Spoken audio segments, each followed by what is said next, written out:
time.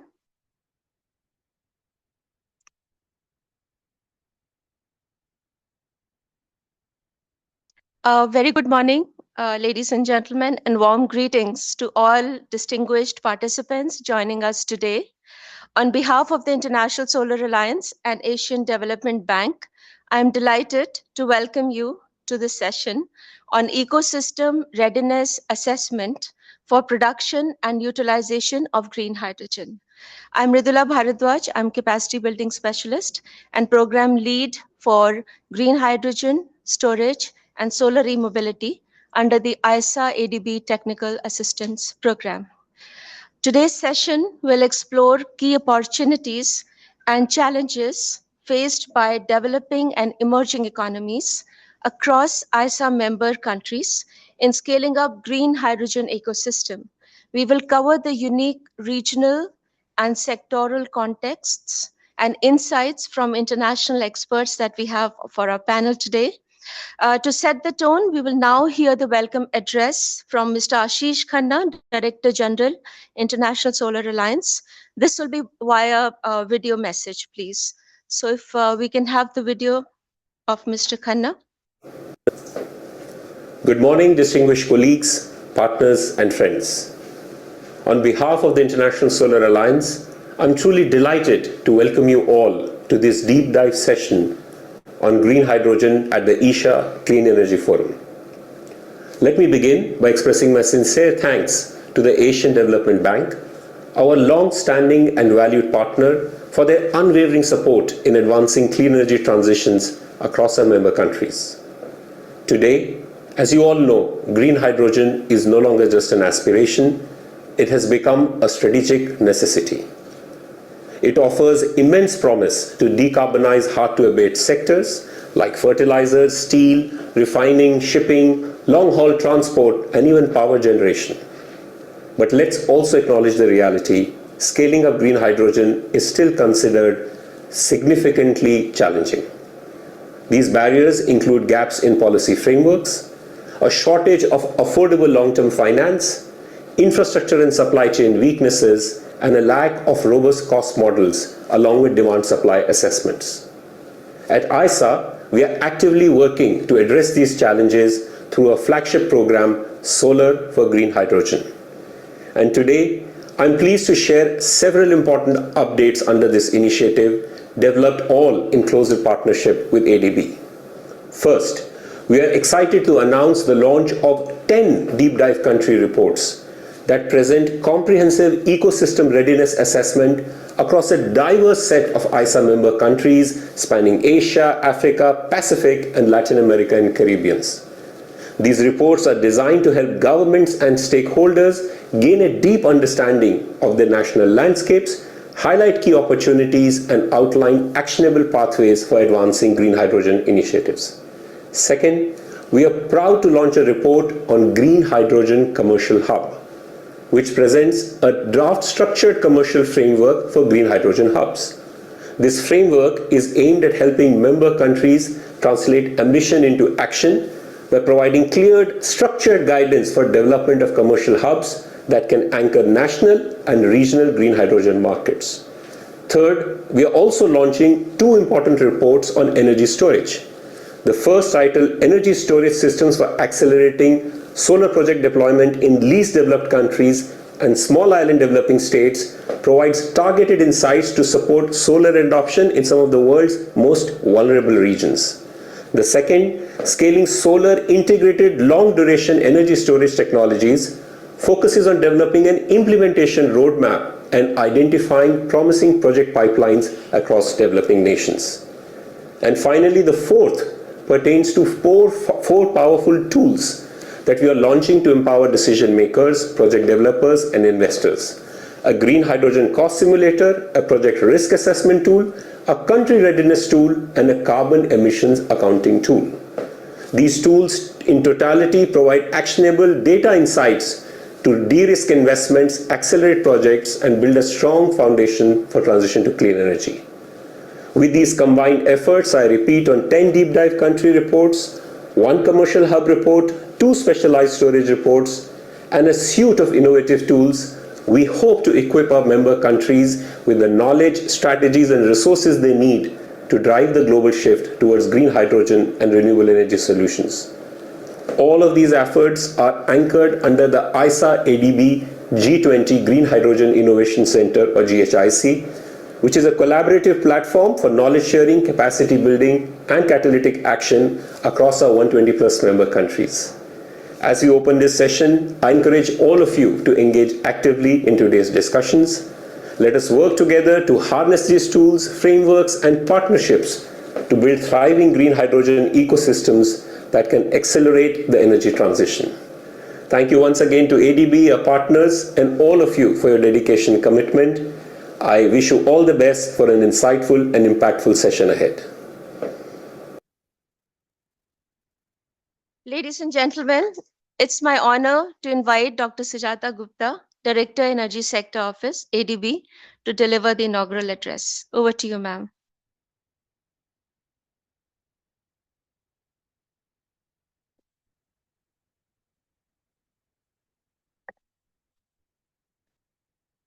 Good morning, everyone, and let me congratulate all of you surviving the Clean Energy Week. So today is the last day, and this shows your commitment to clean energy. So thank you for being here. Uh, so it's my honor and duty to welcome you to our session on ecosystem readiness assessment for production and utilization of green hydrogen. And I would like to start off by thanking our co-host, the International Solar Alliance, or ISA, for all the speakers and panelists for being part of this session. So as ADB, we place a great importance on solving complex problems. And this is at the top of our development agenda. And in order to address these complex problems or solve these complex problems and challenges, ADB is prioritizing sustainable infrastructure and innovative financing solutions, especially with the engagement of the private sector, so as to accelerate progress towards a more resilient future. Now, green hydrogen produced using solar energy offers a significant potential as a clean energy source, and it can be key to the global green transition. It can support industrial decarbonization, power generation, as well as storage and transport of renewable energy. However, it has challenges, which include high production costs and infrastructure development. And however, in regions with high irradiance and with technological development and suitable policies, green hydrogen can provide cost competitive, low carbon energy for developing countries, and I add, in the near future. As is evident from Ashish's message, ADB and ISA have a strong partnership. And he did mention, and I'm happy to again confirm, that ADB provided support to ISA under the G20 India Presidency 2023 in creating a virtual Green Hydrogen Innovation Center, or GHIC. And this provides a platform for production, use, and trade of green hydrogen, as well as for knowledge sharing, and most importantly, for building competency across the green hydrogen value chain for the member countries. Last year, under this GHIC platform, ISA launched the Green Hydrogen Policy Accelerator Training Course. And now 2 editions of this course covering around 30 countries across ISA membership have been completed.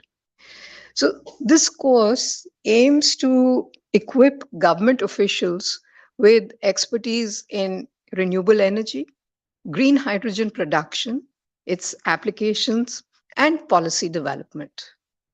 So, as you know, we are talking of a technology and option which is yet to be commercialized. And what advanced steps we can take is really the focus at the current point of time.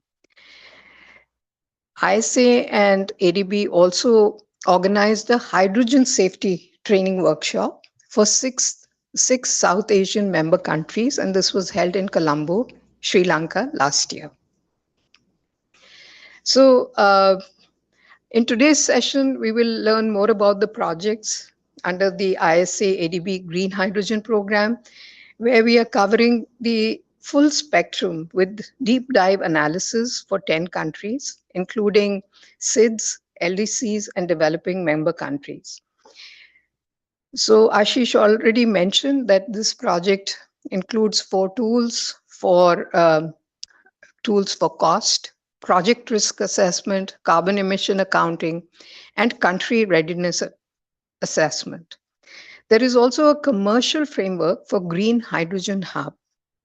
And all of these will be launched today as part of the overall ISA and ADB partnership. We will also launch the reports that Ashish mentioned, which cover the entire range of short, medium, and long duration energy storage. So we are looking at how hydrogen can help in all forms of storage. And in conclusion, I would like to say that developing countries may encounter challenges in the adoption of green hydrogen, such as financial barriers and the need for investment in infrastructure, improving, enhancing the infrastructure. And ADB's energy sector and private sector operations department are committed to supporting this development of hydrogen ecosystems through technical assistance. And we believe that a combination of technological advancements, policy support, and market development strategies will accelerate the mainstreaming of green hydrogen and green transition to the benefit of our countries. So, once again, thank you for your presence here, and we are looking forward to a very fruitful exchange of ideas. Thank you.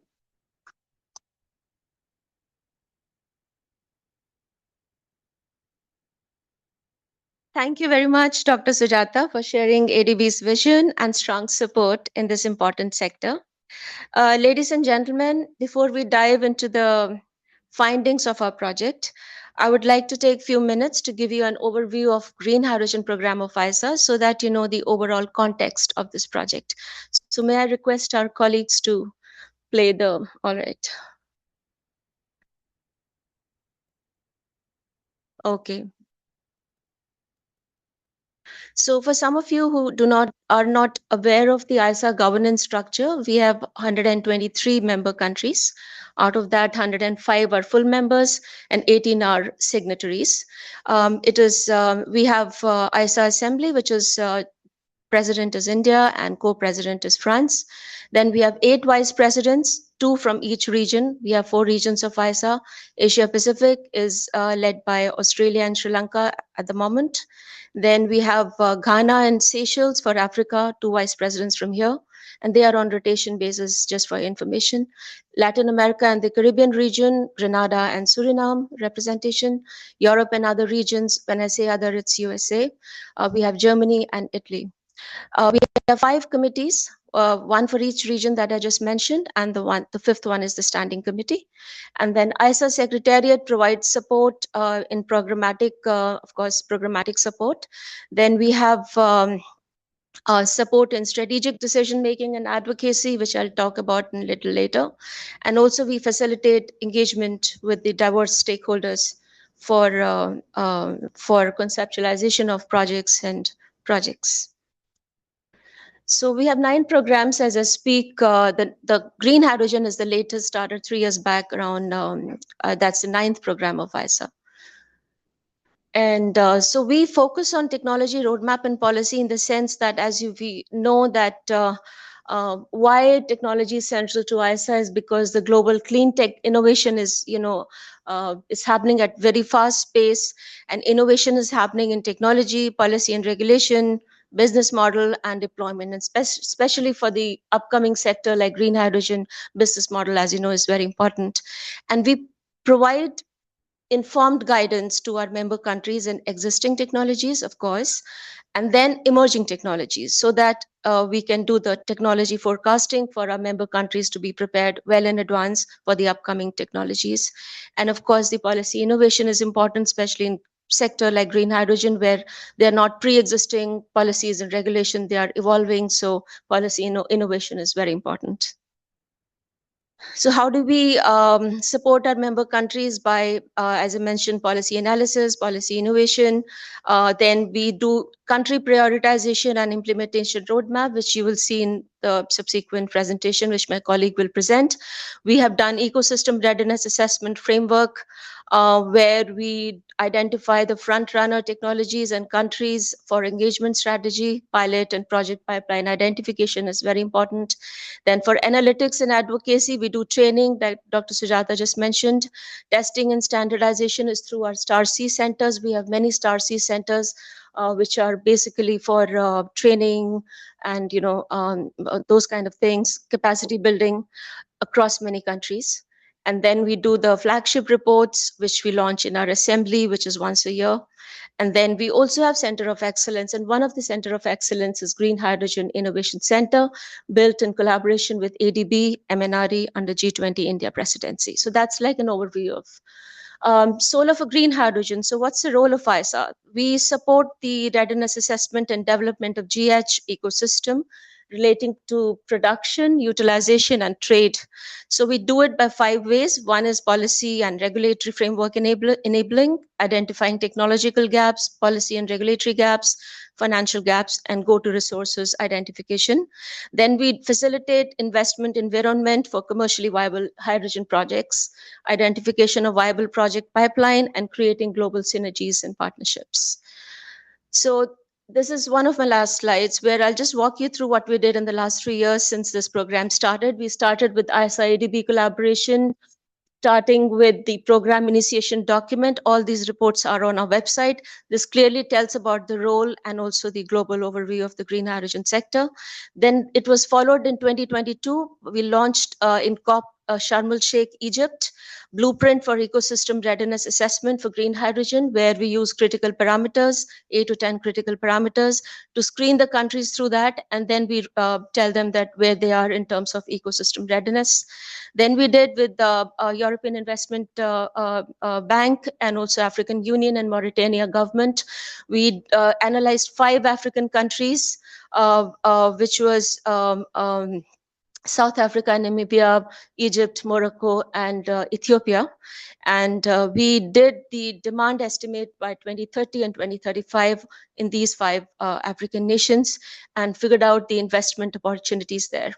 And then with India, we did the Indian green hydrogen sector analysis in collaboration with Indian National Academy of Engineers, which is a very prestigious body, and that's the body for the engineers in India.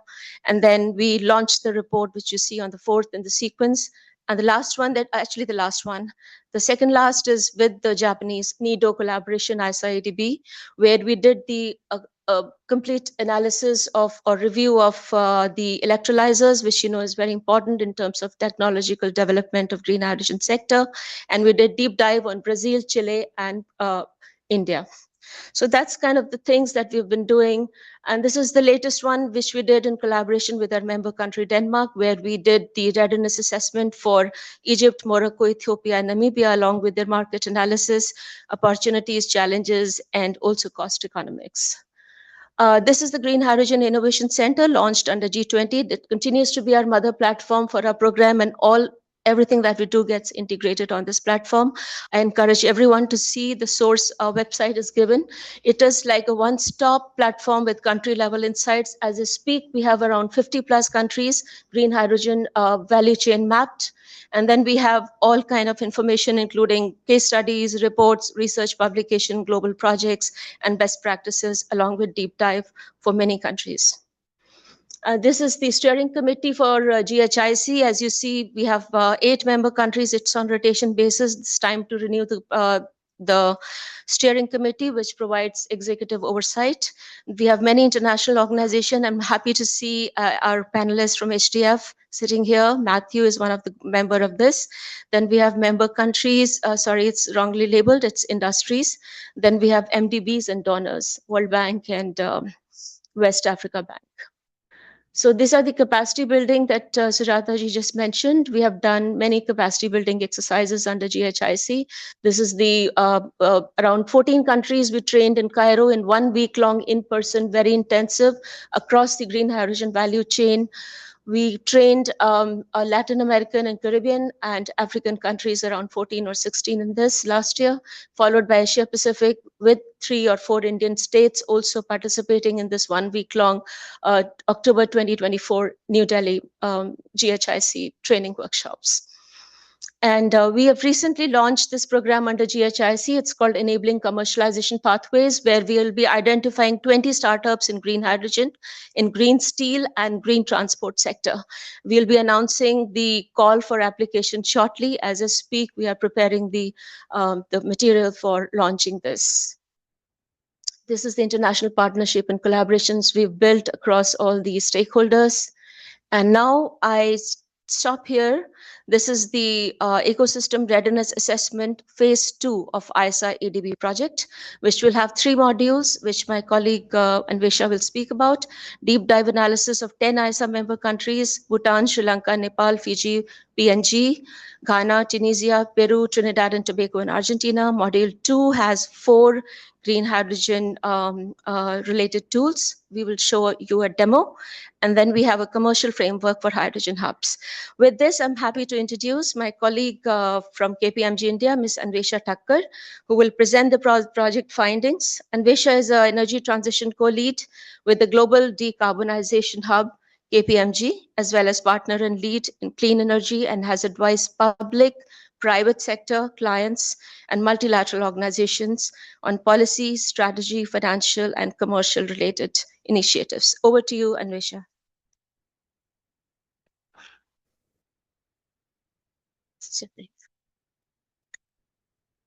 Thanks a lot, Mridula, and a very good morning to all of you.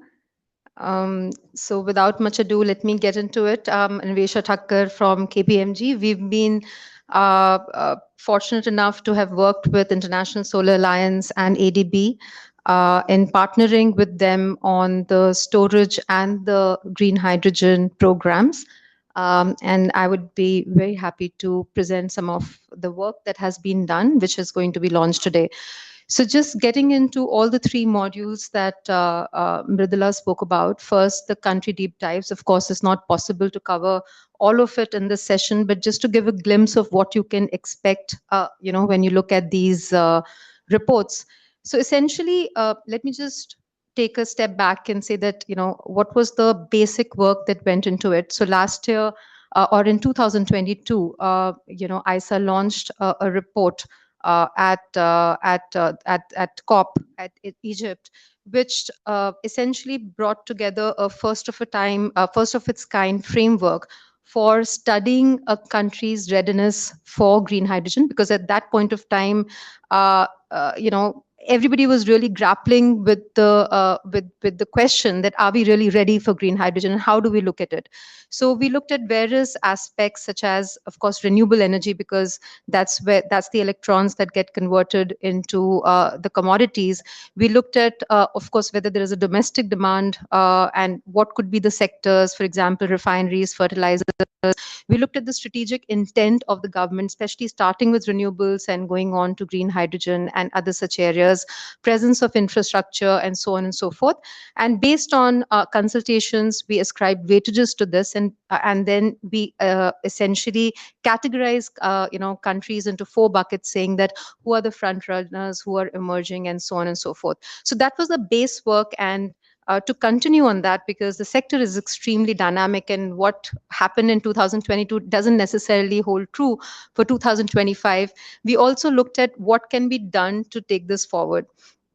So in this phase two, which was done under ADB support to ISA, we looked at how we can now, deep dive into countries. And of course, it was very difficult to select countries because all countries are practically ready. But then we term it more as a phase one selection of countries. And our attempt was to make sure that they are regionally diverse countries, so that there are takeaways that can be derived not only for these countries but the other countries in that region. At the same time, we also looked at how do we create the enablement or the capacity, and therefore we looked at some of the tools. So ISA is launching the tools as well today, which will be accessible on the websites, and we'll get into that, as well as the commercial frameworks. So just to look at the countries that have been covered in the deep dive, so we have countries in Pacific, we have Fiji, Papua New Guinea. Asia, we've looked at Sri Lanka, Bhutan, Nepal. Africa is Tunisia and Ghana. And then we have looked at Latin American countries as well. Now, in terms of the deep dives, what's actually covered in them? Of course, this is all based on information that's publicly available. The next phase will go deeper into the countries and look at feasibility studies, pilots, and so on and so forth. But this phase was to basis the available information. What can we understand about the country's renewable energy potential, and not only in terms of solar or wind, but some of the emerging technologies, for example, which are very important for green hydrogen, like geothermal, offshore wind, biomass, CSP, and so on and so forth. We also looked at the green hydrogen value chain and what is the country's readiness for it. First and foremost, it's transmission, because unless we can transfer electrons from renewable energy rich regions to the demand centers where the electrolyzers are likely to be present, you don't really optimize the green hydrogen cost. Of course, the case for off-grid systems always exist, but to optimize the overall cost and compete with gray hydrogen, it's also important to look at how we build transmissions, other than, of course, the green hydrogen infrastructure as well, in terms of the pipeline storage and so on and so forth. Looking at the policy and the roadmap, starting from the carbon, the net zero commitments, to looking at the strategic intent in terms of whether the countries have hydrogen roadmaps, are some of the things we looked at. We mapped the hydrogen demand. We looked at what could be the current and the potential sectors where hydrogen could come in, and also tried to estimate what would be the technical potential of this hydrogen. The project outlook, we looked at what is the activity currently already. Is the country familiar with hydrogen? Are investments getting announced? And last but not the least, we looked at cost, the levelized cost of hydrogen. So we did a modeling, to see that, and looking at all the critical factors, for example, renewable electricity, to look at both the CUF, which is the capacity utilization factor, as well as the costs for renewables, and taking into account various kinds of renewable that may be present in that country. We also looked at transmission and looking at electrolyzer parameters, as well as putting in various kind of financial assumptions around the debt equity ratios, interest rates, the return on equity, and so on and so forth, to generate an estimate for the levelized cost of hydrogen. Of course, this is indicative and not a replacement for actual on-ground project level costs, which definitely need to be calculated as countries move forward. Next, ISA set about to look at what could be, the the demand potential, and there was a deep dive done on the current use cases as well as emerging use cases in each of these countries. So current use cases, as all of you know, are typically the oil refining sectors as well as the ammonia sectors, ammonia consuming sectors, for example, fertilizers. So there, the technical potential was taken into account, taking molecular ratios, stoichiometry. So not really looking at feasibility and costs, because we all know it is far more expensive, and to get to actual conversion potential of this hydrogen potential to green hydrogen, there is effort required from the government as well in terms of incentives and other aspects, building supply chain, which can help bring the cost down, and of course, figuring out how the renewable energy can be delivered cost effectively. Then we also looked at emerging use cases and steel, long duration energy storage, like Sujata just spoke about. These are some of the important use cases, which are also emerging, other than bunkering, especially for countries which are on global maritime routes, and power generation, and remote area where diesel replacement, is a possibility, is an immediate use case. But going forward, even ammonia blending in power generation, or gas blending in with hydrogen for gas-based power plants are some of the use cases that we looked at. So I'm not going to get into the details of all the studies, but just to quickly show 5 countries, and this slide captures Asia, which is Bhutan, Nepal, Sri Lanka. The kind of results that came out, the slide talks about the technical potential estimated for Bhutan, for example. It's about 35 to 45 KTPA. The bar chart shows where does it come from, right from LDS to looking at transport to cement, all of these areas. And also importantly, what are the key drivers?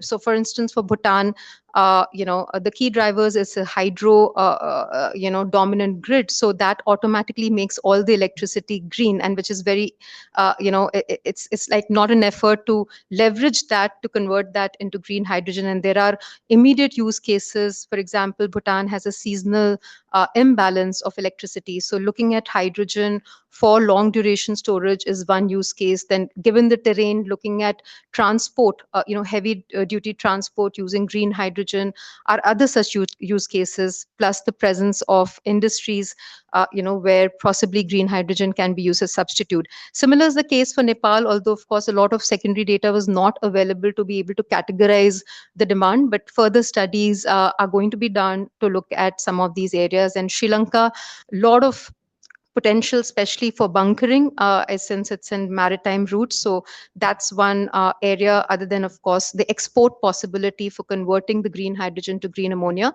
So the export demand over here is not estimated, because that can be literally anything. But the demand that is put here is more for the domestic demand side of it. So similar, kind of analysis done for Fiji, Papua New Guinea, which we have put over there. Some of the interesting aspects that came out for Fiji is the opportunity to even valorize bagasse. So not only looking at renewable energy, but like solar and wind, but looking at bagasse, looking at floating solar, and such opportunities for conversion into green hydrogen. And for Papua New Guinea, some of the interesting opportunities that came out was also looking at how you can leverage green hydrogen to look at decarbonizing the mining sector, and especially since it's a mining and exporting area. So looking at sustainable mining, which can facilitate exports to some regions like EU, where there is carbon border adjustment mechanism, taxes. Hydrogen can really be leveraged for some of these use cases. So this is just some details again on Bhutan. I'm not going to go through it. I just to show a kind of a deeper analysis of how we went about it, looking at renewable energy policies, looking at what are the kind of projects that have been announced, what is the critical infrastructure that is available, where are the gaps, Then, of course, looking at the levelized costs. So for Bhutan, for instance, an indicative cost of $4 to $5 per kg is what came out. But this was assuming the current cost of hydroelectricity and also adding the transmission costs.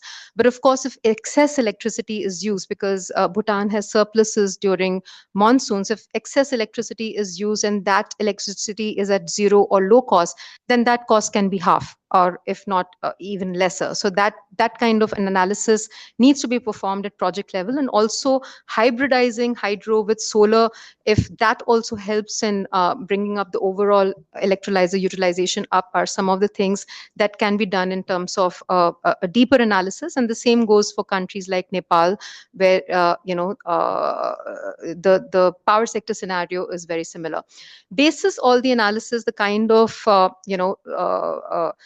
recommendations and way forward that it came up for each and every country, suggested measures on the policy and regulatory side. For instance, Bhutan already has a strategy, but we need to go to the next step in terms of targets, the definitions of green hydrogen, the safety certification aspects, looking at mandates, fiscal incentives, and also looking at pilots for some of the area that I spoke about. For example, looking at hydrogen for seasonal energy storage, looking at transportation sector, industrial use, and looking at power transmission and seeing whether that's adequate to be able to transmit it, and looking at the regional cooperation in South Asia region, and saying that what role can Bhutan play, either as maybe an ammonia exporter to some of these countries, or even an electron exporter for production of green hydrogen by these countries. So just going on to the third module, the tools, we will come to in the last. We have a video which we will play.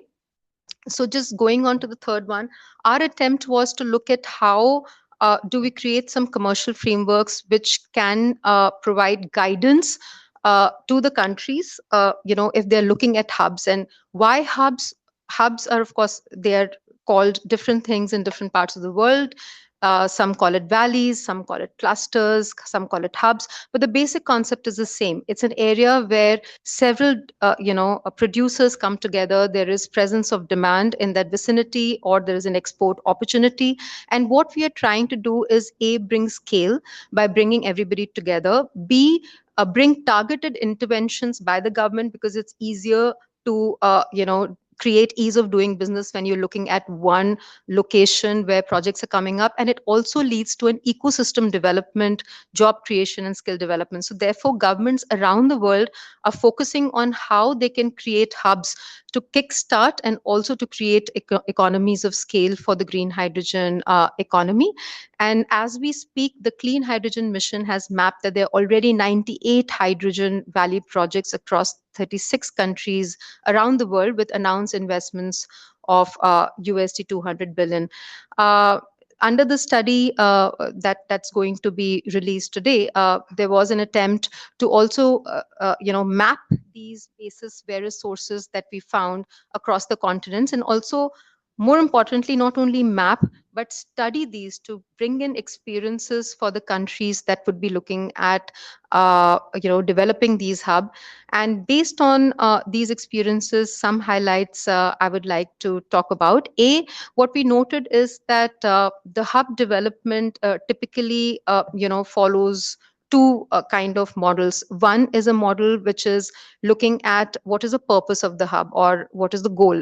So it could be an import oriented hub, or an export oriented hub, or a domestic hub. So for example, the port of Rotterdam in Netherlands, that's an example of an import oriented hub, which is looking at essentially importing commodities like green ammonia from exporting regions and distributing it in neighboring countries, as well as using it in Netherlands. Otherwise, it can be export oriented hubs. So most of the renewable energy rich countries and regions like Middle East, Chile, India, Australia, they're looking at how they can leverage the immense renewable energy potential to export the commodities like maybe green methanol or green ammonia, and they're focusing on that. And examples of these kind of hubs are Neom, Salalah in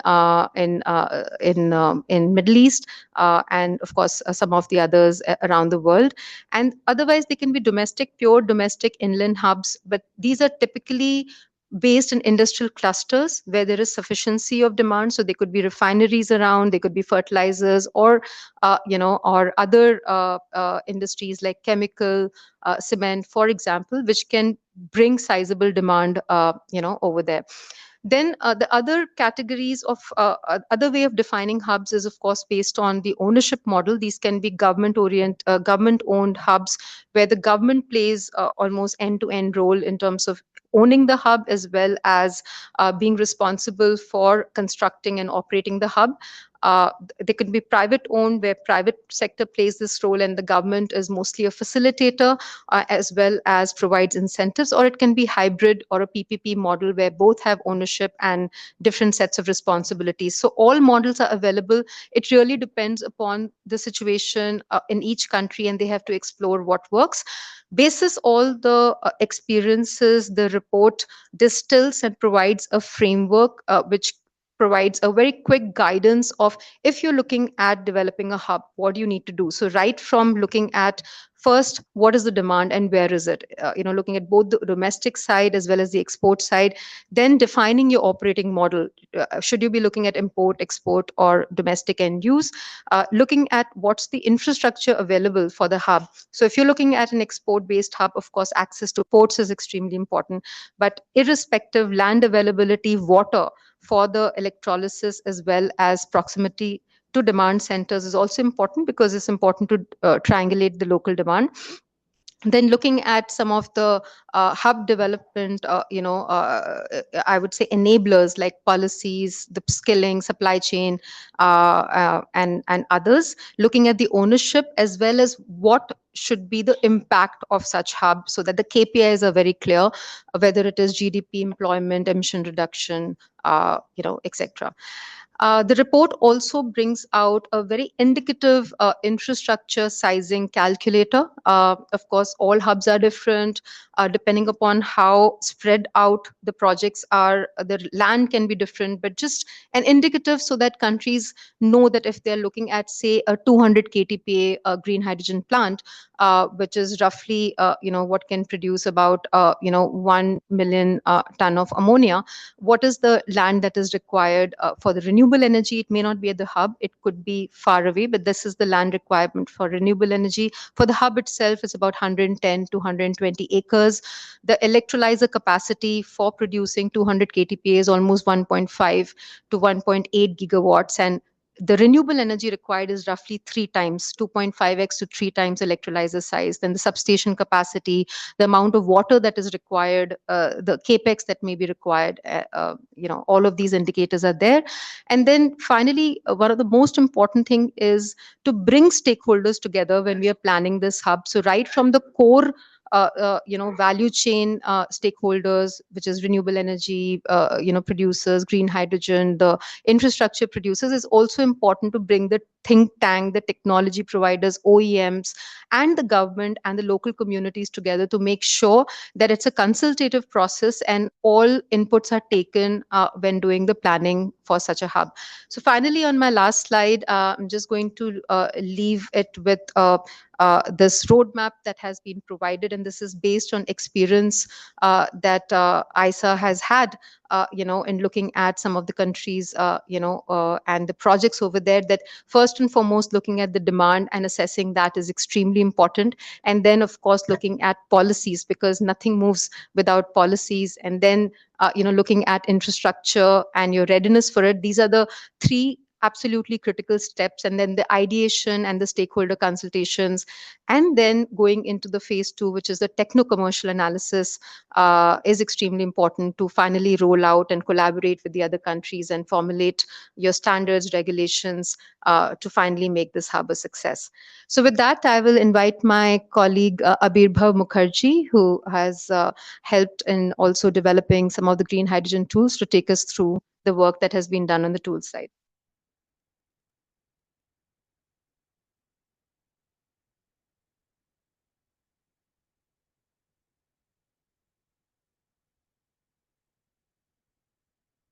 Good morning, everyone. Thank you, Anvesha. So I'll be walking you through some of the green hydrogen tools which have been developed over here.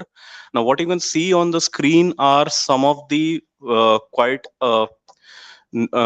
important quantitative tools, and many of them are first of its kind, which can help the countries, policymakers, project developers, as well as the multilateral organizations, the likes of ADB, World Bank, to assess some of the critical parameters of the green hydrogen ecosystem, ranging from costs to project risks to country readiness and carbon accounting. Now, I'd like to point out that some of the tools like project risk assessment tool, country readiness assessment tool, these are first of its kind. That so as to say that such dedicated tools over here are means they have just been released for the benefit of the countries, and they contain actionable insights, taking in inputs from the users to provide some of the gaps, some of the risks, some of the readiness parameters to that extent for the different countries. Now, while the tools or the quantitative frameworks over here attempt to be all encompassing and quite detailed, these are not substitutes for a detailed techno-economic analysis and are just providing a basic guidance step to the member countries and to the multilaterals for comparing countries, for comparing projects to that end.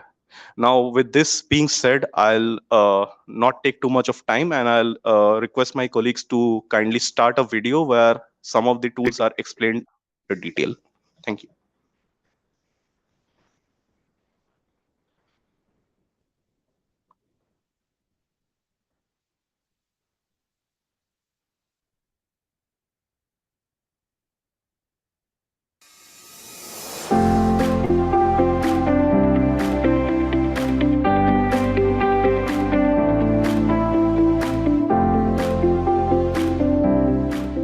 Welcome to the Green Hydrogen Country Readiness Assessment Tool.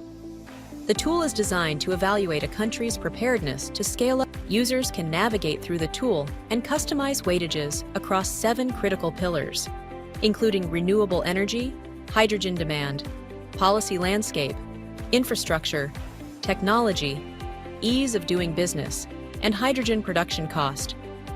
This flexibility allows countries to tailor assessments to their national priorities and enables cross-country comparisons. The tool prompts users to enter assumptions and key data, such as solar and wind potential, policy mandates, available incentives, infrastructure availability, and levelized cost of hydrogen.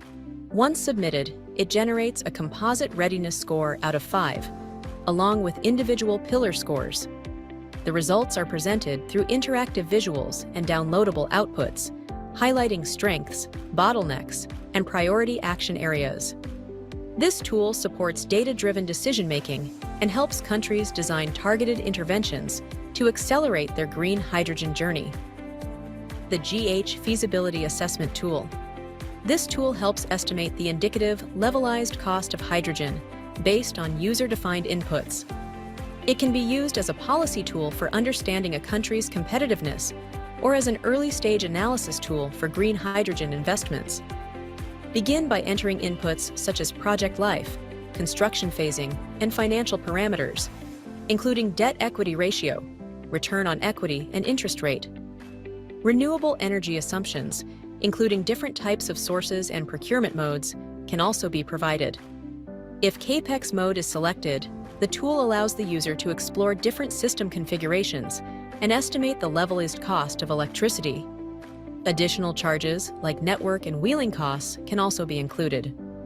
The user can provide electrolysis unit assumptions, such as installed capacity and utilization, and customize other key parameters, such type of electrolyzer technology, costs, etc. The output section provides the LCOH, landed cost, as well as IRR, NPV, and payback period. The tool also provides detailed breakdown of costs and generates complete financial statements. Project Risk Assessment Tool. The risk tool helps you assess risks across pre-construction, construction, and operational phases of a project. Start by assigning weightages to risk categories based on your role. Once they total 100%, distribute them across individual parameters and select inputs from drop-downs. The tool calculates risk scores based on your selections.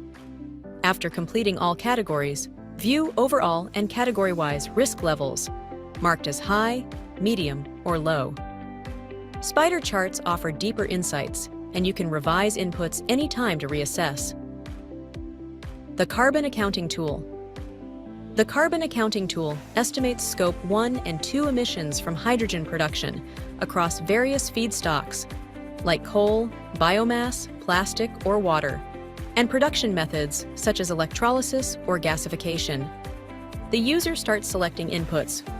For example, hydrogen via water electrolysis. They enter the production quantity, specific energy consumption, and the electricity mix, including sources like coal, renewables, or nuclear. Emission factors for each source are added, covering gases like CO2 and methane. The tool then generates an emissions graph, dominated by Scope 2 emissions in this case. Users can revise inputs to compare scenarios.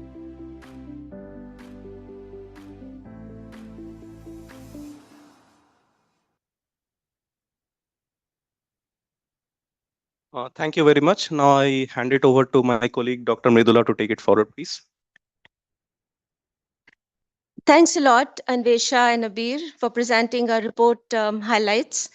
And ladies and gentlemen, we now come to an exciting moment for our team. We've been working on this project for the last 1 year. The launch of report on green hydrogen readiness assessment for 10 ISA member countries, report on framework for the development of green hydrogen hubs, and the tools we have already seen. Along with that, the background for the storage reports is that we were initially scheduled to do storage session here, but at the last moment we were asked to do green hydrogen, so we were ready with our storage reports as well. So we will be launching the storage reports as scheduled. So may I now request our esteemed panelists, our ADB colleagues, Dr. Sujata and Dr. Pradeep, and also Andre. So please come on the stage along with the panelists to do the honors and launch the reports. I'll also request Abir and Anvesha to please come on the stage.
Yeah.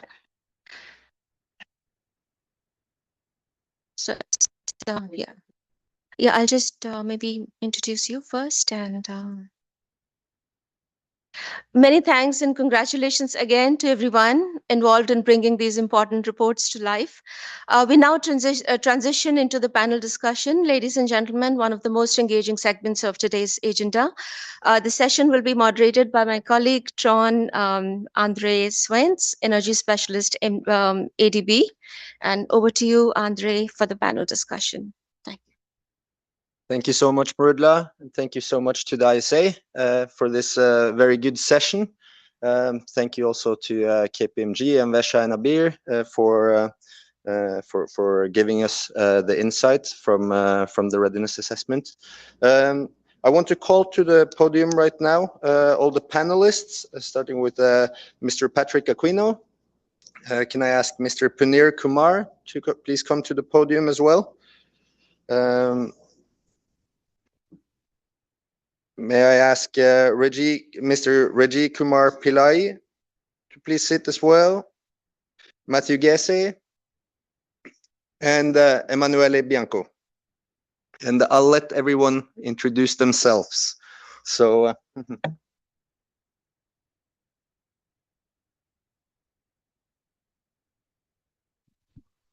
is this working now? Yeah. Wonderful. So yeah, please everyone grab microphones because I'm going to ask you to please introduce yourselves and your organization. So maybe just a minute or two on that. First, just a very big thank you to you though, Patrick, for being here on a holiday here in the Philippines. So thank you so much for taking the time to be here with us. Please. Thank you. I'm Patrick Aquino from the Philippine Department of Energy. I lead the Energy Utilization Management Bureau. And that's it. Thank you. Hello, very good morning, everyone. I am Puneet Kumar. I am from India.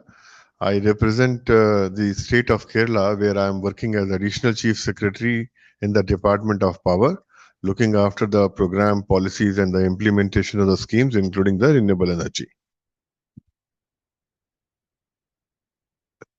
Good morning, everybody. My name is Richi Kumar Pillai. I am the president of India Smart Grid Forum, which is a think tank set up by Ministry of Power, Government of India in 2011. Currently, I also chair Global Smart Energy Federation, which is another umbrella level federation of smart energy associations from different countries, which was set up by US Department of Energy in 2010, headquartered in Washington, DC. Thank you. Hello everyone, my name is Mathieu. I'm managing HDF Energy in Asia Pacific region. We are a developer and investor of hydrogen infrastructure and solutions for power sector and heavy mobility. Good morning everyone. My name is Emanuele Bianco. I work in ADB, energy sector, in the energy transition team who works on green hydrogen projects. Thank you so much, everyone. And I think I'm just gonna jump straight into it. I think we have a very good panel here with representatives from all the necessary parts of the value chain, I can say. Patrick, what progress has been made in the development of policy frameworks for hydrogen industry here in the Philippines, including targeted sectors and incentives for energy projects? Thank you for the question. Of course, here in the Philippines in 2024, we've already signaled our desire to develop our hydrogen energy industry. The Philippine Department of Energy issued its hydrogen energy industry guidelines, which looks towards building out its roadmap and action plan. We've incorporated hydrogen in our Philippine Energy Plan 2023-2050, looking at potential shares in our energy mix of anywhere from 7 to 10%. One of the key features that we're leveraging on is trying to bring in, of course, investments. The preference here in the Philippines is for green hydrogen, but we're also open to other sorts. We're also one of the first countries, if I may say, that have started the tender for the extraction of native or naturally occurring hydrogen. We've started the adoption of the international standards in relation to the infrastructure requirements of hydrogen as well. We've already adopted 5 ISO to Philippine national standards. We're working on 4. And we're actually, I'm glad to see HDF, our partner, who's been doing also studies. We're looking at hydrogen to come in for off-grid areas for power generation. We're also looking at its potential application for our transportation sector, particularly on the maritime. Very good. Thank you so much for that. Moving on to the next speaker. Sorry here. I'm going to move on to Mr. Pinay Kumar,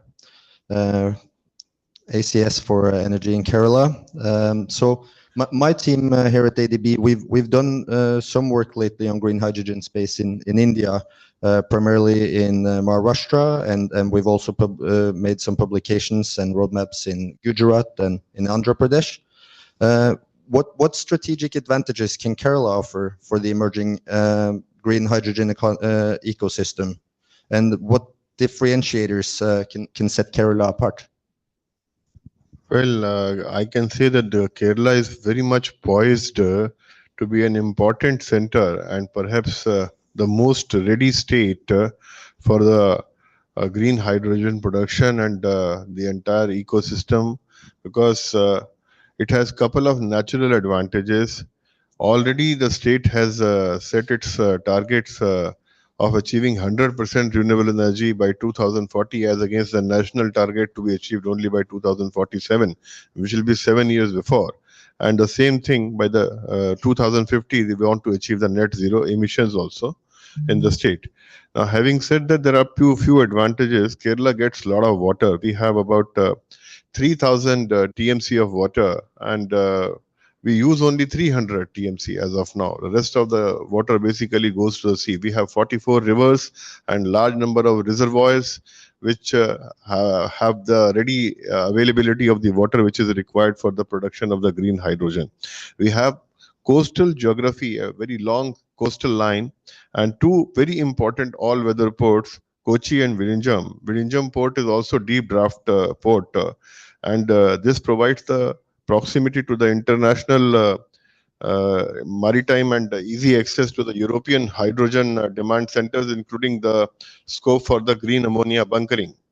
We have also intrinsic demand for the industrial sector coming from the Cochin refinery, Bharat Petroleum Cochin refinery, fertilizer and chemicals Travancore, and Hindustan Organic Chemicals Limited, apart from other pilot projects which are going on for the creation of the full-fledged hydrogen valley innovation clusters. I would like to mention that a Department of Science and Technology in the Government of India has shortlisted Kerala as one of the places for creation of these clusters out of 77 competitors. And initially we were supposed to have 2 hydrogen valley innovation clusters in Cochin and Trivandrum, but now this is combined because there is a lot of synergy between Vizhinjam and Cochin ports, and the organizations which will be using the green hydrogen like Kerala State Road Transport Corporation, Kerala Metro Rail, even including the Kerala Water Metro Rail also. And hydrogen purification is also being planned using the hydrogen from the chloralkali processes. Apart from that, we have a very strong institutional network also.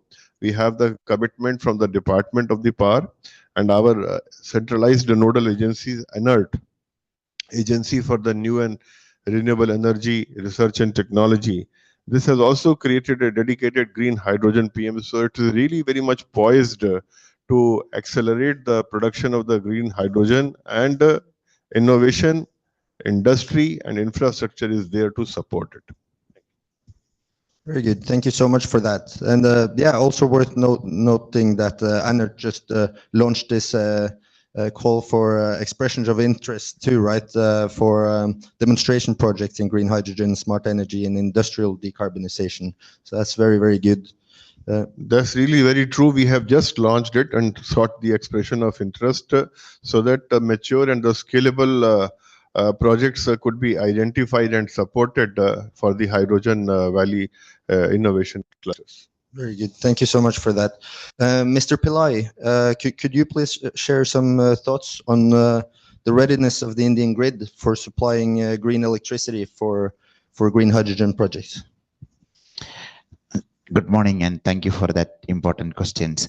These days, Indian grid is about 472 gigawatt, third largest grid in the world. Our summer load peak this year is expected to be 270 gigawatt, but these days it's about 230, 240. It's peak demand we are meeting. We several days throughout the year, several hours during the day, we have surplus electricity, and that can be given for electrolyzer to produce green hydrogen. So way back in, we found that this is a flexible load. It's not a must run 24/7 must run load of electrolyzer, which can be switched on and switched off whenever there is surplus power. We give it at a cheaper rate, and whenever there is a peak load, we need a load relief for the grid, the electrolyzer plant can be shut off. So that from that perspective, we were quite enthusiastic about this, that this is perhaps the fourth wave of hydrogen economy coming up and dying out, coming up and dying out. This time it is with a strong focus on green hydrogen, which started about 6 years ago. And we were quite excited about this from the grid perspective, because this gives a long duration storage. And we, as India Smart Grid Forum, we prepared an approach paper and given to Niti Aayog for setting up a mission in way back in January 2025 to 21. The mission is now operational. But at that point in time, there were some cost predictions. US Department of Energy said that the current cost of PEM, I'm talking about 2020 cost, is $850 per kilowatt, which will come down to $350 by 2030. And we are not seeing, 4 years down the line, we are not seeing any cost reduction. And when we went deeper into the analysis, that $850 is only for the electrolyzer. The full plant will be another $1,200 for the balance of plant. So, and at that point in time, the lithium batteries were $200 per kilowatt hour. And today that lithium battery prices have come to $50 per kilowatt hour, versus green hydrogen cost hardly improved from 2021 to 2025. So, and again, out of the 1,400 projects which were announced in globally in last 6 years, with a combined capacity of 520 gigawatt of electrolyzers, there are buyers for, means offtake contracts firm is less than 1% as we speak. So this is another concern about the green hydrogen. So with the purely from a grid operator's perspective, if I look at it, battery gives me only 4 hours of storage. 4 banks of battery will still be only cheaper than 4 hours of 4 banks of battery is 16-hour storage, which I get it today. Hydrogen, and looking at the cost projections which I am seeing, perhaps may not be able to match even in 2030. So, but what is promising is some of the new technologies which coming up on the horizon, like nuclear, using nuclear energy for that. The most promising I have seen of late is the steam methane reforming using electricity. The coal replacement with electricity is a very promising technology if it matures. So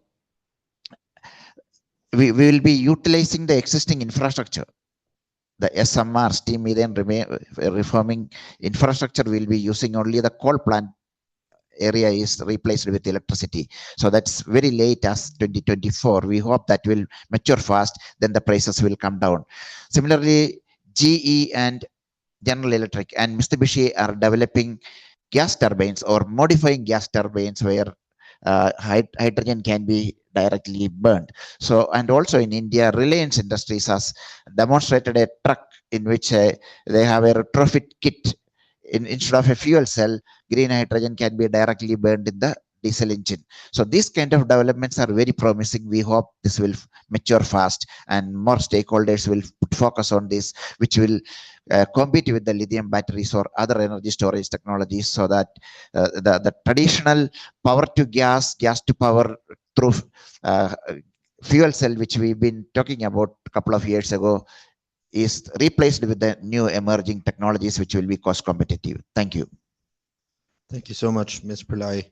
Moving on to Matthew. So HDF, obviously a long-standing player in the green hydrogen space, working in Vietnam and Indonesia. Also, there's numerous MOUs here in the Philippines.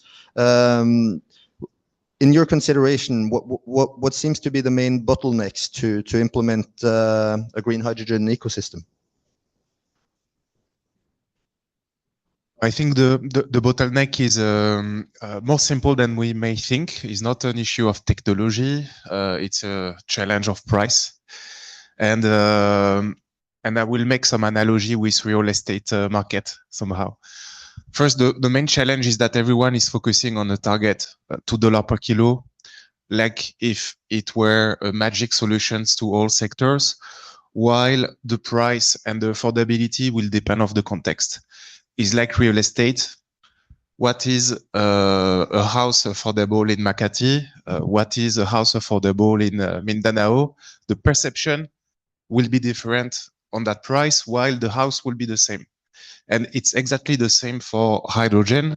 If we wait for the $2 target, we will wait 10, 15 years. Today, hydrogen is not a commodity, is not cheap. There is a premium price to cover that no one wants to cover, and that most countries of the region cannot afford. I'm not sure the priority of Philippines will be to subsidize hydrogen projects. Maybe Japan can do, Singapore also, but most of the countries cannot. So on our side, we are, as you can hear, we are a French company, medium size. We cannot do PowerPoints for the next 15 years. We need to do real projects if we want to survive. And we try to identify context areas where hydrogen is viable today, not in 10 years, today. And Philippines is a great example because it's an archipelago nations. When you look at island grids and some specific areas such as the Zamboanga Peninsula in Western Mindanao, those areas meet a specific challenge, and the cost of electricity, directly or indirectly, is very high. You have dependence to diesel or massive grid issues in Western Mindanao due to losses, lack of stability, and so on. And in those areas, hydrogen has a role to play because it can help to integrate a large amount of renewable energies in a stable manner. It can tackle the intermittency factor through long-term storage. So that is the first step. And this is what we do in Philippines with Napocor, in Indonesia with PLN. We target also Fiji in the region. I can continue the list for a long time. But then this step is key because it will bring the hydrogen infrastructure into the remote area. And from there, it will be convenient to produce extra hydrogen at an optimized marginal cost to decarbonize other sectors and then to create a sort of hub. So for example, in Indonesia, we are working with IMO on a study to decarbonize ferries in Eastern Indonesia by combining the power plants and production of extra fuel for ferries. And that is affordable. It doesn't require subsidies from the government, but I will give an example as we are within ADB headquarters. It requires development institution support. And I believe the development banks can do better than what we see today. The sovereign teams are doing well with policy support and so on. But on the private sector, the key is to make the first projects happen, to create a learning curve and decrease the cost. And on that, we need help. Can be grant, can be concessional loan. But I don't want to be too long, so I will stop there. No, thank you. And we do take your feedback to heart. And I really like your analogy using the housing price there. So, moving on to my colleague, Emanuele. So in several countries, hydrogen policies focus heavily on production incentives. What mechanisms should be considered to ensure coordinated development across the full value chain, including offtake agreements, permitting, and industrial switching costs? Yeah. So thank you. I think after all these years working on hydrogen, all of us, we understood that there is, as was just mentioned, the price of hydrogen is just too high. And 5 years ago, many organizations and the industrial lobbies convinced the world that the cost of green hydrogen was between $4 to $6 per kilogram, and in 5 years from now, we would have seen $1 to $2 per kilogram. There were a lot of asterisks in those definitions, but somehow they percolated in even in hydrogen strategies. Now we have policies that have that as an objective, or even lower, like $1 per kilogram. And we know now that this is just not feasible. In addition, there is just not enough demand for a premium product, and this must be created. It's a good old industrial policy, because green hydrogen is an infant industry, and infant industries needs a secluded demand, a demand that is certain, that is stable, that is willing to pay a premium that can be negotiated, but in any case, there must be a premium. And it's very dire now for the sector, the fact that, for example, none of the EU countries have transposed the quotas that were in the RED III legislation into their national legislation, which just means that the quota for now is only on paper. And while we cannot do PowerPoints for the next 5 years, we can also not make a market based on empty promises. We need the green hydrogen sector needs commitments, needs prices, needs stable contracts of take agreements that are sure, that do not lay on any price difference. And in general, what we don't see now is the stick policy, so the creation of a demand. In addition, policymakers can also take advantage of creating roadmaps not by sector, but by industrial areas. We know now that in order to decrease the price of hydrogen, we can't only focus on few sectors, the hard to abate ones. More and more, in particular in the ASEAN countries, we see an interest to decarbonize industrial areas. That's a great opportunity for hydrogen, because once you have a local area with many players willing to decarbonize, even if they don't consume hydrogen, they will consume renewable electricity, they will need storage, they will need thermal storage, they will need an infrastructure that can facilitate the deployment of green hydrogen at a later stage for industries. So focusing not anymore on empty promises, not seeing hydrogen as the solutions for everything, like that happened 5 years ago, where there were some programs for non-hard to abate sectors. That could be the solutions in the long term. Thank you so much. Thank you so much for that, Emanuele.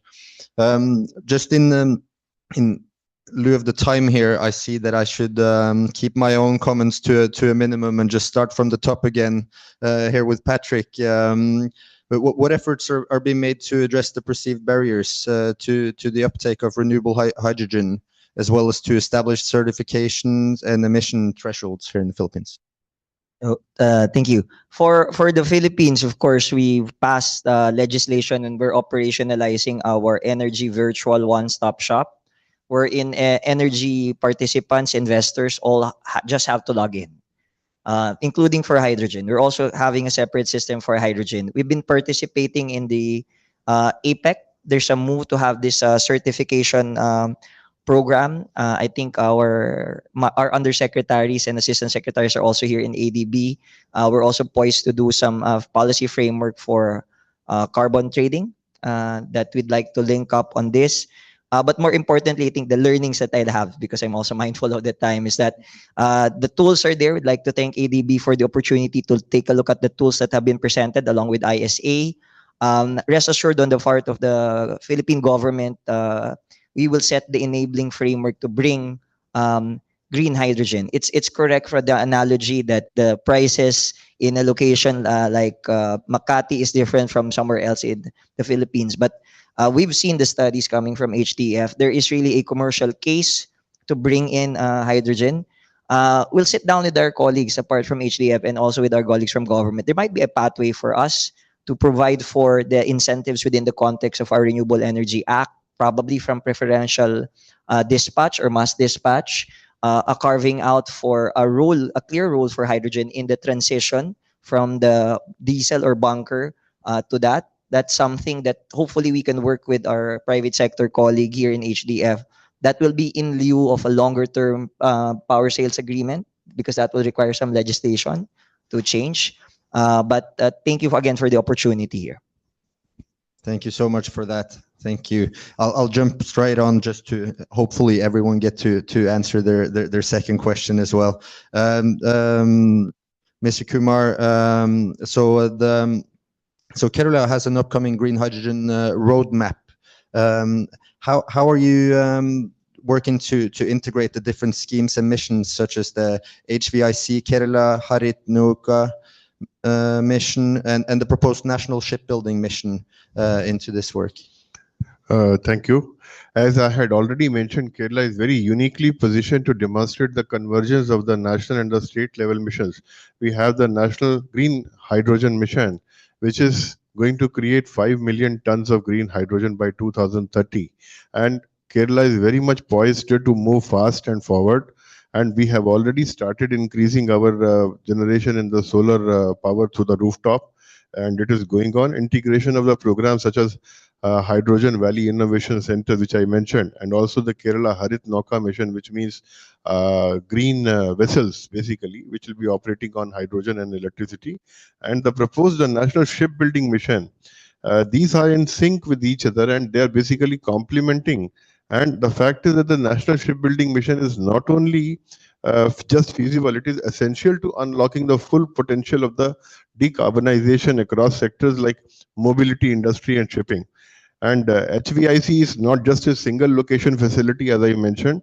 It is distributed across Kochi to Trivandrum with the hubs at Alapura, Virinjam, and other key urban industrial zones as well. So we have a large number of consumers also tied up along this particular corridor. And further, this will also encourage and promote localized manufacturing for the hydrogen-powered vessels, because we have Cochin shipyard in the state of Kerala, which is very much poised to work on fuel cell stacks and propulsion systems and the onboard storage tanks, etc. Discussions are already on way. Anert, as I mentioned, is providing all the technical support and capacity building on the skills and creation of the human resources required for this green hydrogen economy. Further, as I mentioned, that Cochin International Airport, which is one of the first completely solar powered airport, is generating enough solar power, which is now being used for the green hydrogen production. A pilot project has already been completed, which is producing 600 kilograms of green hydrogen every day using the surplus power after utilizing all its requirements. So with all these things, as I see, by 2035, about 150,000 to 200,000 metric tons of hydrogen would be required by 2035, and it is going to reduce the imprint of the carbon dioxide by 10.61 metric ton, which is quite a huge reduction of the carbon emissions. Thank you. Thank you so much for that. Jumping straight over to Mr. Pillai, how do you see that green hydrogen generation plants and the grid support each other? As I mentioned in the previous response, grid in many regions have surplus power during the day, many hours during the day, which can be given to electrolyzer. But very interesting project which we came across, it's an experimental project in Europe. It's called High Balance. They are using to address the intermittency of a wind farm with a electrolyzer and fuel cells. So how effective it is, it's too new, so we don't know the numbers, how cost effective it is going to be. That's an application which is very interesting. We'll be watching and studying that. Coming back to the hydrogen itself, I was one of the experts who advised government of Kerala for the Kerala government's hydrogen policy recently. So when we look at different applications and affordability, my advice was to increase the use of hydrogen. Increase the use of hydrogen. Let it be gray hydrogen, let it be blue hydrogen. So gray is available in Kochi at $1 per kg. More and more people for more and more application, let them start using it. So the hydrogen demand is increased. Then mandate 5% blending with green hydrogen, 20% blending with green hydrogen. Those kind of mandates can come gradually as the cost come down for green hydrogen. This relevant to every region, every country. So total hydrogen demand should double every year. Now it's about 100 million tons. It should double every year. Let it be gray, let it be blue. Later we move to green as and when green becomes affordable for different applications. Thank you. Can I just add one more point here? The pilot project which has been completed just now in the Cochin International Airport regarding the production of the green hydrogen, they are going to use this green hydrogen for the bus journey between airport to the nearby places, Alwa and towards Kottayam. Already this is being done and planned with an intent that this becomes not only a campaign, and it is for creating awareness and consciousness for the use of hydrogen. There is a plan for the phase 2 and phase 3 completion also. Once that gets completed, it is certainly going to add further more hydrogen. And this is now really catching up in the state of Kerala. And already there is a consciousness which is happening. Thank you. Thank you so much for that. Jumping to Matthew again. So I'm sure many here in the room is familiar with the hydrogen ladder, but from your perspective, what application would you consider to be the most suitable one for green hydrogen? On the long run, definitely the most suitable is the activities which are using hydrogen already as a feedstock today. So fertilizer, refineries, then heavy mobility also. Hydrogen can be a fuel or derivatives of hydrogen. The issue again is the price. No one wants to commit on the high price today for the next 15 or 20 years. And to finance the projects, you need this kind of commitment. So on the short run, I would say it's more the niche application like the island grids again, because that is very simple. If you have a bankable PPA with Napocor, electric cooperatives, PLN, EVN, and so on, you do have bankable green hydrogen projects. And then a learning curve, and then you can reduce the cost through experience and scale. So I would, my answer is really dependent of the timeline. On the short term, it's really important to look at the niche application also. Thank you so much. Thank you. Last question, last but not least, Emanuele. So you alluded a little bit to this earlier as well. So if green hydrogen technologies fail to scale in time, targets will become unattainable. What are systemic risks that could prevent the emergence of a viable green hydrogen supply sector? Very quickly, on the supply side, the risk is that developers keep continuing making projects that are somehow all similar, and then some of them do not achieve FID, or they straightforward fail, and we keep pumping a certain narrative around green hydrogen, a certain business case that is just not going to happen. On the demand side, the risk is, as I mentioned, the fact that prices will not go down. And if the demand is not created by thinking that one day we are going to achieve $2 per kilogram and we have just to buy hydrogen, then there will be no demand. There will be, and without sticks, as I mentioned, we are not going to have a real market. Thank you so much for that. And we'll let that be the last of this panel discussion. Everyone, please give the panelists a big applause.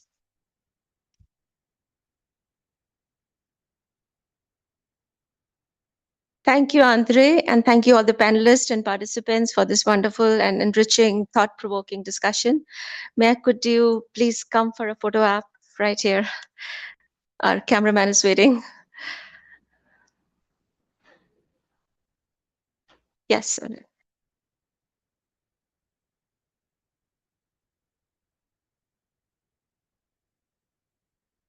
Oh.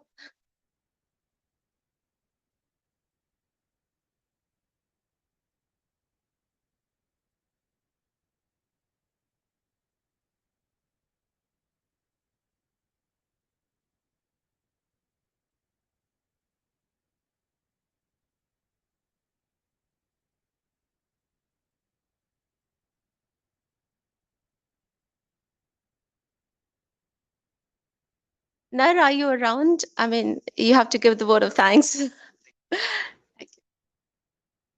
Thank you.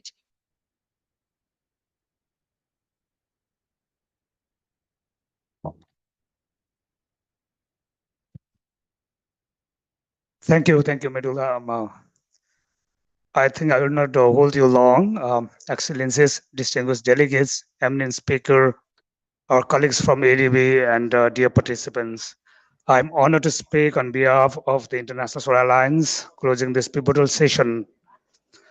I extend our sincere thank you to our distinguished speakers, expert panel members, and our moderator for your insightful, enriching, and forward-looking discussion, and closing the panel discussion with great hope. Your rich deliberations have excited all of us to advance green hydrogen ambitions, use case applications, including storage in the decarbonization of our clean future. The road ahead, as we know now and even then, is not without bottlenecks, challenges, and complexity as it is an infant stage, demand pulling, and economy of scale, gap of supportive policies, regulatory frameworks, access to affordable finance, and infrastructure. Both, what I mean is hardware and software, are critical, complex, but not uncommon. Such hurdles are a normal norm of the clean energy journey, and they open the doors for bold innovations. But let me pause here and express our gratitude and deep appreciation to our partner and co-host, Asian Development Bank, especially Priyanta, Madam Sujata, Pradeep, and Jiwon and other colleagues. Thank you all for your continued support and commitment to advancing clean energy solutions with ISA. Today also marks another chapter in our journey. I think our medulla, thank you for you for putting all this together, the launching of the deep dive reports. And what I believe is that the countries are ready now. The momentum is real. And I think we need to act now. The time is running out. Um, with this, let me not hold you long, but I would like to again, once again, thank you all for joining us today, especially our distinguished panels. And I believe we look forward to welcoming you next year as this chapter unfolds, and particularly in Manila 2026, that's Asian Clean Energy Forum. So wishing all a wonderful time here and safe journey back home, those who are living. Thank you so much once again, everyone.